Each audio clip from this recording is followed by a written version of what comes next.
Dano paskaitos ir pakankamai mane taip iš vidaus giliai sukrėtė.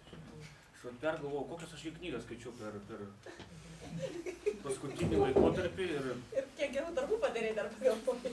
Vieną skaičiau interesų lobizmas. Iš tikrųjų, man labai patiko ir aš galvoju, kad profsąjunginiai veikloj mums ypatingai yra svarbu savo interesą stumti ir atstovėti tam tikrą dalį.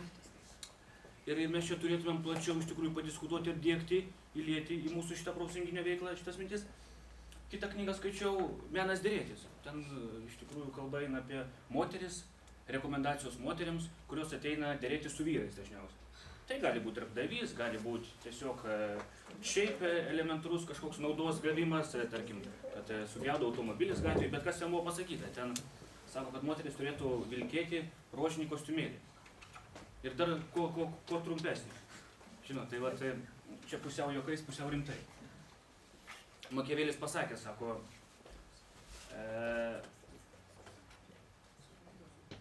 aš įsiveliu, sako, į visokias bėdas, į nelaimės, bet sako, velnias, man taip manai patinka, žinai. Va, tai čia. Bet iš tikrųjų norėčiau biškį pasukti kitų kampų ir paimti kitą rakursą. Čia buvo daugiau šnekėjimo apie užimtumą.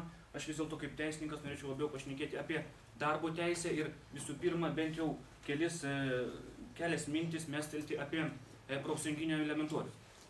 Tai pasakykit, iš tų naujų žmonių, kurie šiandien dalyvauja, vis dėlto kas yra profsąjunga? Jūsų nuomonė.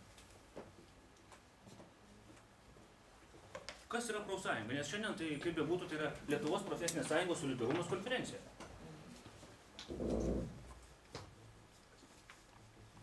Aš galėčiau atsakyti. Atsakykime. Tai yra lobistinė organizacija, kuri gina darbuotojų interesus. Tai yra lobistinė organizacija, taip, bet su savoka gina aš ne visai norėčiau sutikti. Aš irgi nelabai sutinku. Su savoka gina... Jūs sakote taip. Jo, mes taip sakom ir iš tikrųjų mūsų... Man nepatinka žodis ginti. Profesinių sąjungų įstatymė yra įrašyta, kad profesinės sąjungos gina savo narių ekonominius, socialinius, teisinius bei kitus interesus. Man geriau patinka atstovauja. Atstovauja. Bet vis dėlto reiktų pradėti nuo to, kad profsąjungos jau nebėra ta organizacija, kuri kovoja su darbdaviu. Socialinio dialogo ir verslo, laisvos rinkos sąlygomis vis dėlto mes turim kooperuotis ir bendradarbiauti. Labai gerai, teisingai. Tam turim pirmoje eilėje turėti, tiek darbdaviai turi turėti kompetencijų ir profsąjungų atžvilgių, tiek ir mes turim turėti pakankamai kompetencijų tam, kad galėtumėm susitarti su darbdaviu ir rasti bendrus locus standi, sąlyčio taškus, kur mes galėtumėm šnekėti. Iš tikrųjų, kaip aš dabar studijuoju magistratūrą verslo teisę ir tos dalykus biškį bandau kitų kampų į profsąjunginę tą veiklą pažiūrėti. Ir iš tikrųjų matau, kad, mums reikia bendrauti. Reikia komunikuoti, reikia vystyti tą socialinį dialogą. Bet socialinių dialogų, socialinės partnerystės Lietuvoje problema yra kame?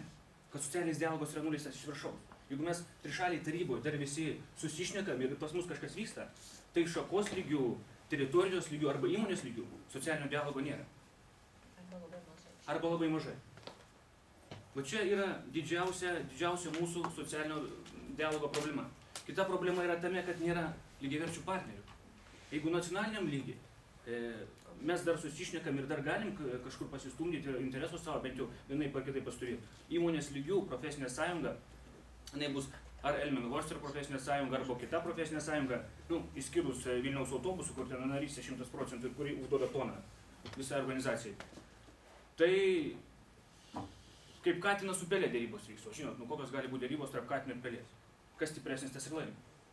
Tai va, iš tikrųjų, čia šitoje vietoje ir darbdaviai, mano galva, turėtų labai rimtai padirbėti ir vis dėlto šitą visą mokymosi gyvenimo programą įtraukti ir į savo kursus ir vis dėlto kviesti pačius šviestis ir mokytis ir bent jau keisti požiūrį į pačias profsąjungas. Kitas rakursas. Vis dėlto istoriškai profesinių sąjungų prigimtinė žodžio prasmė tai yra ne profesinės sąjungos, profesionalų sąjungos. Dabar yra, atleiskit man, bet susidaręs toks įvaizdis, kad profesinė sąjunga tai yra rėksnių, tinginių ir girtuoklių organizacija. Jo. Nušvilpsim. Aš taip nemanau. Čia yra kai kur tokios nuomonės. Šitas aš visada sakau, aš visada esu nepopuliarus, bet taip jau yra. Vis dėlto profesinės sąjungos pati prigimtis tai yra profesionalūs, kvalifikuoti, aukšto lygio darbuotojai susibūrė į grupę savo interesus ginti, interesų lobizmas. Vat profesinė sąjunga šitoje vietoje yra ne bet kokie darbuotojai, bet aukščiausio lygio ir aukščiausios kvalifikacijos darbuotojai. Tik tai tokie darbuotojai gali ateiti pas darbdavį ir prašyti, dėrėtis, siūlyti arba stumti savo kažkokius interesus. Tai visų pirma, reikia atriboti du momentus. Gerus darbuotojus ir blogus darbuotojus. Ir ponia Aldona labai gerai iš tikrųjų vykdo tą politiką ir tą jau iš tikrųjų 5 metai tas vyksta, kad vis dėlto mūsų profsąjunginiai veikloje jau pradedama atrinkinėti žmonės. Vis dėlto ne visi asmenys turi teisę prisijungti į profsąjungą. Pagal įstatymą mes galime žmogus ir nepriimti į profsąjungą, jeigu jis iš tikrųjų mums daro gėdą, žemina profsąjungos autoritetą ir negerai elgiasi. Iš principo, man kaip teisininkui tai teko iš tikrųjų matyti visokių. Ir dažniausiai ateina į profsąjungos tai tie, kurie pavieniai asmenys, kalbant apie pavienius, tie, kurie ten atleisti už girto kreimą, vogė kūrą, ir taip toliau.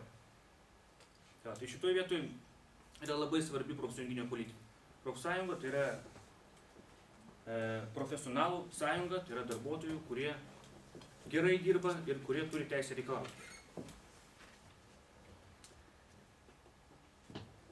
Klausimų? Ponas Zara. Aš laukiu, gal jaunimas jis turėtų būti aktyvesnis. Jo, tai jūs pajudinkite jaunimą. Jo, tai iš tikrųjų mano